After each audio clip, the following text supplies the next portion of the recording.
the NAN, or the Native American Nations. This is volume 1. There is volume 2 as well over here, which we will do a review of eventually.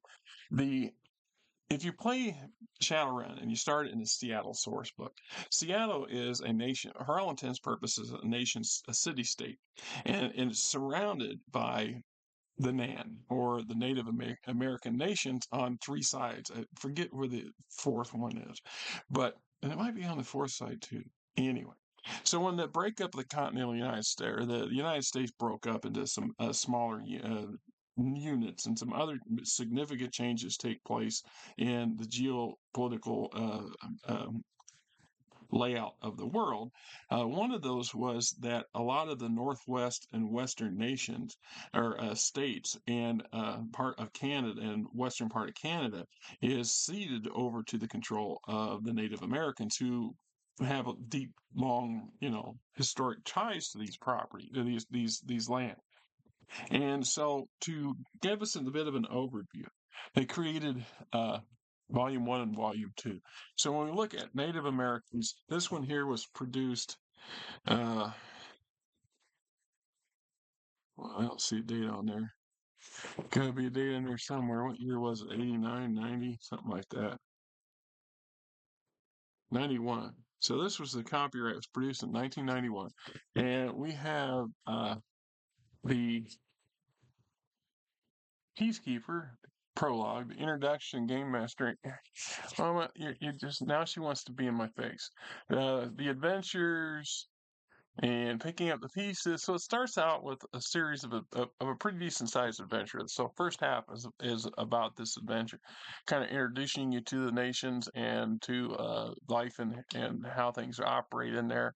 So, and then we have the second half, or Nations Volume 1 Introduction, General History, the Salish-Shidhe Council, the Sioux Nation, the Pueblo Corporate Council, and the Ute Nation. So there are four native nations that are in the vicinity or adjacent to the.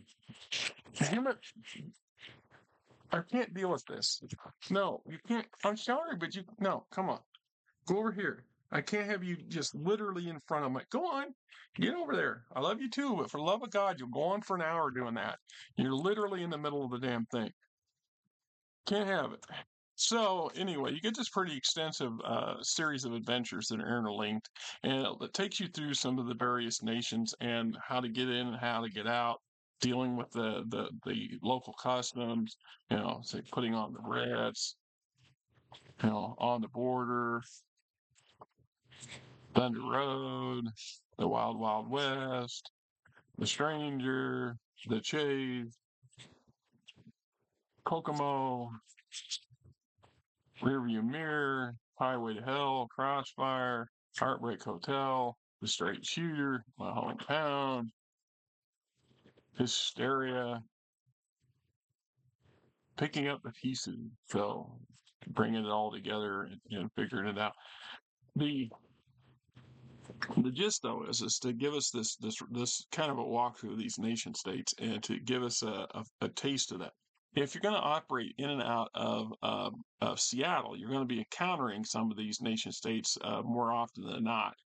Trying to move through them, trying to get in and out of them, trying to cross them to get to some other place, things like this. And so it's nice to have that information. One of the things that kind of one of the many, many things that made Shadowrun so unique at the time was the inclusion of the Native American nations. Just how extensive they wrote this into the game fabric, and how important it is to the existence of Seattle and to help with the atmosphere. So, like, Seattle has its boundaries, and if you get past the boundaries and you get into the nation, suddenly you are in a completely different space, and you have to behave and operate in that with that in mind. So let's see, we got Cast of Shadows for the adventures.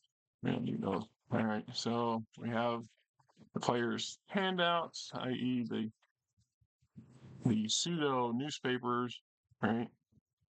And always there's just one Now, all of it's just the same. It's a duplicate of same thing except one part. So in this case, if things go right, the NAN breakup imminent, and then over here, false alarm at Grand Council Lodge. So depending on how the players, how successful the players are, depends on how things go. So we got Native American nations in general that breaks them down, right? Welcome to the online version of Jan Hecker's primer on the Native American Nations, Volume 1. This volume serves as a guide to understanding traditions, economy, laws, people, and other aspects of the Pueblo Corporate Council, the Salish-Shidhe Council, the Sioux Nation, and the Ute Nation. As with all these volumes, blah, blah, blah. So, general histories. The NAN did not exist prior to the signing of the Treaty of Denver in 2018, but the events that made the founding of NAN inevitable had begun some 50 years earlier. During the 80s and 90s, tribal groups across North America began filing land claims against the governments then in power. These claims demanded that tribal lands usurped by the white men Anglos spread westward across the continent be returned, or else financial restitution be made. In most cases, the governments deeded back the natives at least a portion of the lands that once theirs, unable to pay the compensation the tribes demanded. This trend was reversed during the first years of the 21st century under pressure from mega corporations, blah, blah, blah. So, we get into some of that. We get some really interesting artwork to go with this stuff, too. It really is something different. So we get the Salish-Shidhe Council. At a glance, it's roughly 10 million in population, mostly human. 63% are human. The elf, dwarf, orc, troll, and other. Claimant. Access by plane, automobile, or bus. By sea, tribal demographics. So you got the Shalish, the Maha, the Cascade Crow, the Sinsarash, the Nukta, the Cascade Orc, and other. Right? So we get ourselves we get a little info on the economy and cost of living, breakdown, things like basic stuff. The government, Council Island, immigration laws, civil and tribal laws, general comments, international relations. Then we got the Sioux Nation. Pretty much the same thing. We get the breakdown, the rundown, the bio on the nation itself, some overview, a little bit of other stuff going on in here. What you don't get a lot of is infrastructure and organization. So you're not going to find the NAN's military information in here, or any of the individual countries and their information in here.